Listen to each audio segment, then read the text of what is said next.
ജീവിച്ചു കൊണ്ടിരിക്കുന്നത്. മനുഷ്യൻ അവന്റെ മുമ്പിലുള്ളതിന് സകലതിനെയും വാണിജ്യാടിസ്ഥാനത്തിൽ അനലൈസ് ചെയ്തുകൊണ്ടിരിക്കുന്ന ഒരു സമയം. സ്വന്തം പിതാവിന് മക്കളുടെ ഇടയിൽ ഏറ്റവും കൂടുതൽ വീട്ടിലേക്ക് വരുമാനം കൊണ്ടുവരുന്ന മക്കളോട് കൂടുതൽ മമത കാണിക്കുന്ന വാണിജ്യവൽക്കരിക്കപ്പെട്ട ഒരു ലോകത്താണ് നാം ജീവിച്ചു കൊണ്ടിരിക്കുന്നത്. കൂടുതൽ പെൺമക്കളുള്ള ഉമ്മമാർ വിവാഹ കമ്പോളങ്ങളിൽ ഏറ്റവും കൂടുതൽ മാർക്കറ്റ് പിടിക്കുന്ന മുഖക്കാന്തിയുള്ള പെൺമക്കളോട് കൂടുതൽ സ്നേഹവും ആഭിമുഖ്യവും പുലർത്തുന്ന മാതാപിതാക്കൾ ജീവിക്കുന്ന വാണിജ്യവൽക്കരിക്കപ്പെട്ട യുഗം. വലിയ ധനാഢ്യരുടെ മക്കളെ കൂടുതൽ സ്നേഹിക്കാനും അടുപ്പിക്കാനും അവർക്ക് കൂടുതൽ അറിവ് നൽകാനും വേണ്ടി വെമ്പൽ കൊള്ളുന്ന അധ്യാപകൻ ജീവിക്കുന്ന കാലഘട്ടം. സ്വാർത്ഥ താല്പര്യത്തിന് വേണ്ടി കൂടെ നിൽക്കുന്ന അനുയായി വൃന്ദത്തെ ഏറ്റവും കൂടുതൽ സ്നേഹിക്കാൻ ആഗ്രഹിക്കുന്ന നേതാവ് ജീവിക്കുന്ന ലോകം. അങ്ങനെ ജീവിതത്തിന്റെ നിഖില മേഖലകളും പരിശോധിച്ചു നോക്കിക്കഴിഞ്ഞാൽ എല്ലാം അവന്റെ മുമ്പിലുള്ളതിനെ വാണിജ്യവൽക്കരിക്കപ്പെട്ടുകൊണ്ടിരിക്കുന്ന വളരെയേറെ അതിരൂക്ഷമായ പ്രതിസന്ധികൾ നിലനിന്നുകൊണ്ടിരിക്കുന്ന ഒരു യുഗത്തിലാണ് നാം ജീവിച്ചു കൊണ്ടിരിക്കുന്നത്. ഇന്ന് പ്രഭാഷണത്തിനും എഴുത്തിനും തൂലികക്കും ഒരു കുറവുമില്ല. അങ്ങ് നിങ്ങോളം നമ്മുടെ ഈ സീസണിൽ നമ്മൾ ദേശീയ പാതയിലും സ്റ്റേറ്റ് ഹൈവേയിലുമൊക്കെ നാം സഞ്ചരിച്ചാൽ നമുക്ക് നൂറുകണക്കിന് വരുന്ന മതവിജ്ഞാനത്തിന്റെ വേദികൾ വളരെ ഗംഭീരമായി നമുക്ക് കാണാൻ കഴിയും. അതിന് ഒരു കുറവും ഇവിടെയില്ല. പക്ഷേ ഇവിടെ ഒരു കുറവുണ്ട്. അത് ഡോക്ടർ ഇക്ബാൽ സ്വാതന്ത്ര്യ കാലഘട്ടത്തെ അനുസ്മരിച്ചുകൊണ്ട് ഈ സമൂഹത്തോട് പാടിയിട്ടുണ്ട്. അതെന്തായിരുന്നു? ആ സ്വാതന്ത്ര്യ കാലഘട്ടത്ത് ബ്രിട്ടീഷുകാർ ഏറ്റവും കൂടുതൽ വ്യാകുലപ്പെട്ടതും ആശങ്കാകുലരായതും ഒരു സംഭവത്തെ ആസ്പദമാക്കിയായിരുന്നു. ക്രൈസ്തവർ അവരോട് പൊരുതുന്നത് അവർക്ക് പ്രയാസമല്ലായിരുന്നു. ഹൈന്ദവർ യുദ്ധഭൂമിയിൽ അവരെ നേരിടുന്നത് അവർക്ക് പ്രയാസമല്ലായിരുന്നു. കേവലം പേരിൽ മാത്രം മുസ്ലിംകൾ അവരെ നേരിടുന്നത് അവർക്കൊരു പ്രശ്നമല്ലായിരുന്നു. പക്ഷേ അവരെന്നും ഭീതിയോടെ കണ്ടിരുന്നത് ഒരു 22 ക്യാരറ്റ് മുസ്ലിം ഞങ്ങളോട് നേരിടുന്നത് അവരെ ഏറ്റവും കൂടുതൽ ആശങ്ക കുലരാക്കി. അതെന്തായിരുന്നു? ഓ ഫാക്ക കുഷ്കെ മൗത്ത് സേ ഡർത്താ നഹീ കബി ഉസ്കെ ബദൻ സേ റൂഹേ മുഹമ്മദി നിക്കാൽ ദോ. പട്ടിണിയും പരിവട്ടവുമായി കഴിഞ്ഞാലും അവര് മരണത്തോട് മല്ലടിക്കേണ്ടി വന്നാലും അവര് ജീവൻ മരണ പോരാട്ടം നടത്തേണ്ടി വന്നാലും ജീവിതത്തിൽ ഒരു സമയത്ത് പോലും അവര് പരാജയം സമ്മതിക്കില്ല. യുദ്ധക്കളത്തിൽ നിന്ന് പിന്മാറാൻ വേണ്ടി അവര് സമ്മതിക്കില്ല. മറിച്ച് ഉസ്കെ ബദൻ സേ റൂഹേ മുഹമ്മദി നിക്കാൽ ദോ. അവരുടെ ഹൃദയത്തിന്റെ ഉള്ളിൽ അവർ അടുക്കി സൂക്ഷിച്ചു വെച്ചിരിക്കുന്ന അവരുടെ പ്രവാചക സ്നേഹം, ഹബീബ് റൂഹി ഫിദാ മുഹമ്മദുർ റസൂലുള്ളാഹി സ്വല്ലല്ലാഹു അലൈഹി വസല്ലമ തങ്ങളോടുള്ള ആ അദമ്യമായ സ്നേഹത്തെ നശിപ്പിക്കുന്നിടത്തോളം കാലം അവരെ നമുക്ക് കീഴടക്കാൻ കഴിയില്ല എന്ന് അവർ വിചാരിച്ചതിനെയും അവര് പറഞ്ഞതിനെയും ഡോക്ടർ ഇക്ബാൽ ഇവിടെ പാടിക്കാണിച്ചിട്ടുണ്ട്. ഞാൻ പറഞ്ഞു വരുന്നത് പ്രഭാഷണത്തിനൊരു കുറവുമില്ല. ഇവിടെ എഴുത്തിന് കുറവില്ല, അറിവിന് കുറവില്ല. പക്ഷേ കുറവുള്ളത് പ്രാക്ടിക്കൽ ജീവിതത്തിൽ പ്രായോഗികമായി അമലുകളില്ല എന്നുള്ളതിന്റെ ഒരു കുറവ് മാത്രമേ നമ്മെ നേരിടുന്ന ഏറ്റവും വലിയ ഒരു വിഷയം. നിങ്ങൾ നോക്കൂ, ഞാൻ ഒരൊറ്റ വിഷയം പറയാൻ വേണ്ടി ആഗ്രഹിക്കുന്നു, സമയം കൂടുതലൊന്നുമില്ല.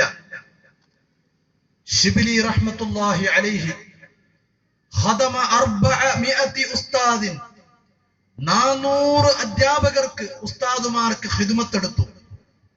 വഖാല, എന്നിട്ട് ഇമാം ഷിബിലി തങ്ങൾ പറഞ്ഞു, ഖറഅതു 4000 ഹദീസിൻ സുമ്മ ഇഖ്തർതു മിൻഹാ ഹദീസൻ വാഹിദൻ വഅമിൽതു ബിഹി.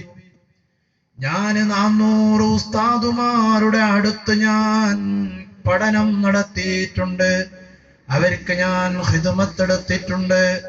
അവരുടെ നാവിലൂടെ നിർഗളിക്കുന്ന മുത്തുമണികളെ പെറുക്കിയെടുക്കാൻ വേണ്ടി ഞാൻ എന്റെ ഉറക്കം ഞാൻ വഴിച്ചിട്ടുണ്ട്. എന്നിട്ടോ വഖാല ഖറഅതു 4000 ഹദീസിൻ, 400 ഉസ്താദുമാരുടെ അടുത്ത് ഞാൻ പഠിച്ച് 4000-ഓളം വരുന്ന ഹദീസുകൾ ഞാൻ മനഃപ്പാഠമാക്കി. 4000-ഓളം വരുന്ന ഹദീസ് ഞാൻ റിസർച്ച് നടത്തി.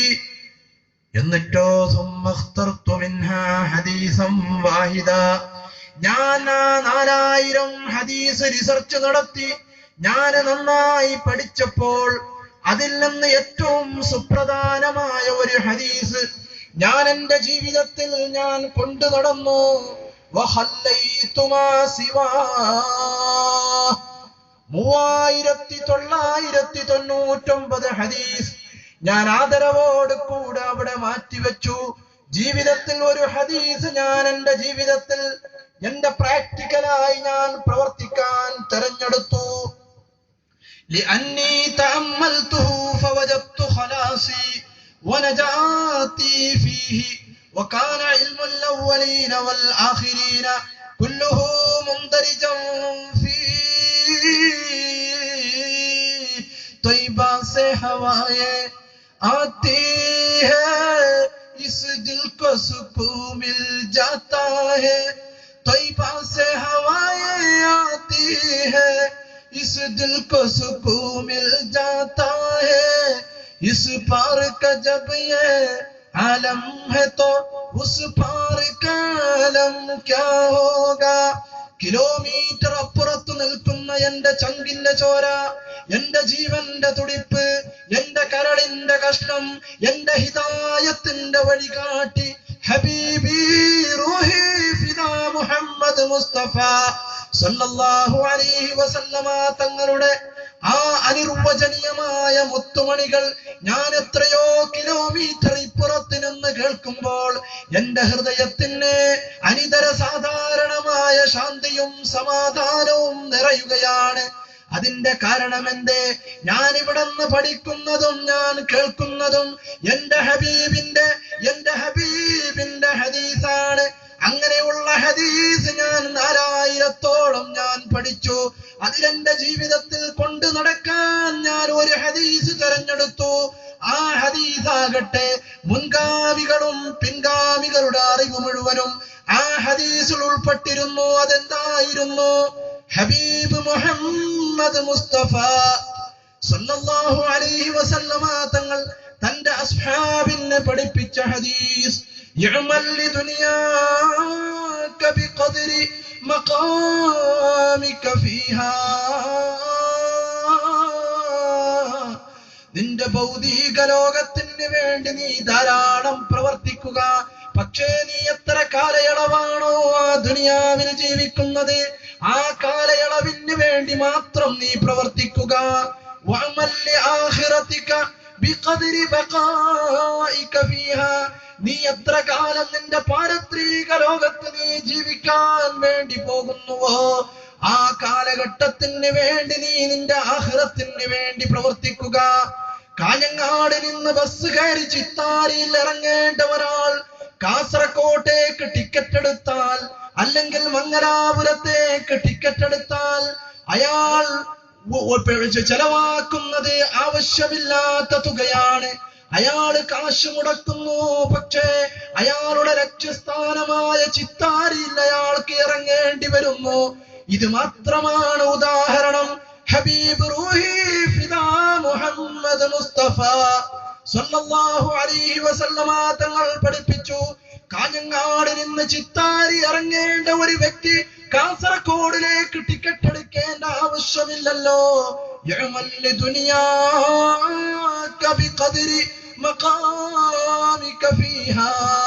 നിന്റെ ദുനിയാവിന് വേണ്ടി നീ എത്ര കാലയളവ് ഭൗതിക ലോകത്ത് നീ ജീവിക്കുമോ ആ ജീവിതത്തിന് വേണ്ടി നീ പ്രവർത്തിക്കുക.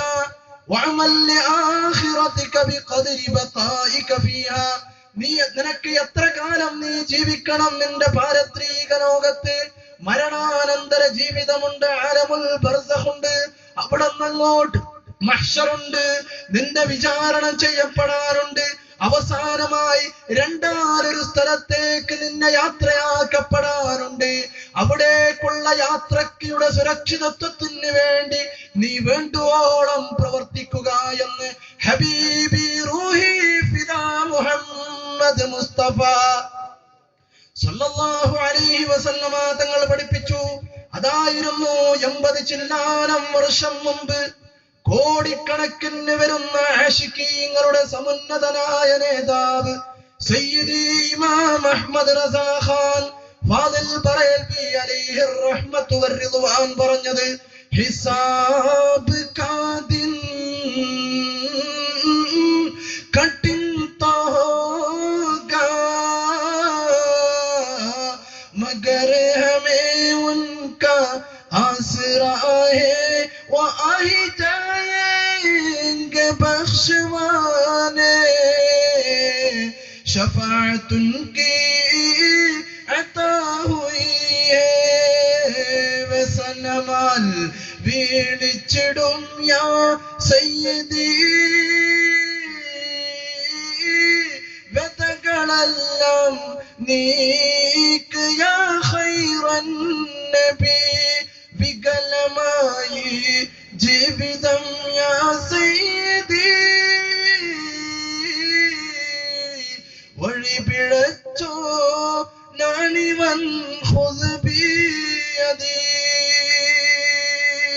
ഇന്ന് ബറേലിയിൽ അന്ത്യവിശ്രമം കൊള്ളുന്ന 1400ഓളം ഗ്രന്ഥങ്ങൾ ഈ ലോക ജനസമക്ഷത്തിന് മുമ്പിലേക്ക് സമർപ്പിച്ച കോടിക്കണക്കിന് വരുന്ന ആശിഖീങ്ങളുടെ കിരീടം വെക്കാത്ത രാജകുമാരൻ സയ്യിദി ഇമാം അഹ്മദ് റസാ ഖാൻ തന്റെ ഹദായിക്കെ ബഖ്ശിഷിൽ ഈ ഹദീസിനെ ആസ്പദമാക്കി കൊണ്ട് പറഞ്ഞു, ഹിസാബ് കാദിൻ കഠിൻ എന്റെ വിചാരണയുടെ ദിവസം വളരെ കഠോരമായിരിക്കും.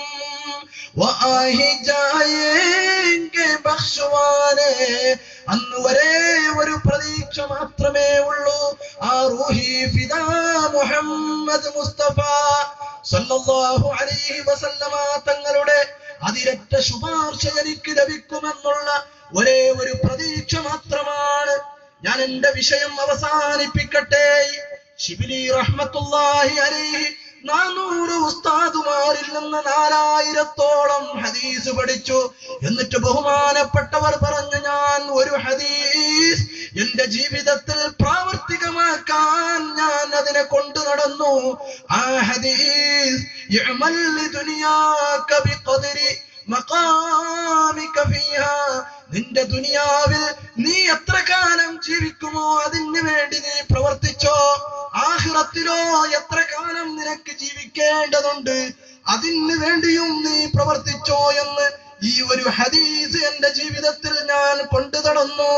അതിലൂടെ എനിക്ക് എന്റെ ആധ്യാത്മിക പാതയിലേക്ക് എനിക്ക് പ്രവേശിക്കാൻ കഴിഞ്ഞു.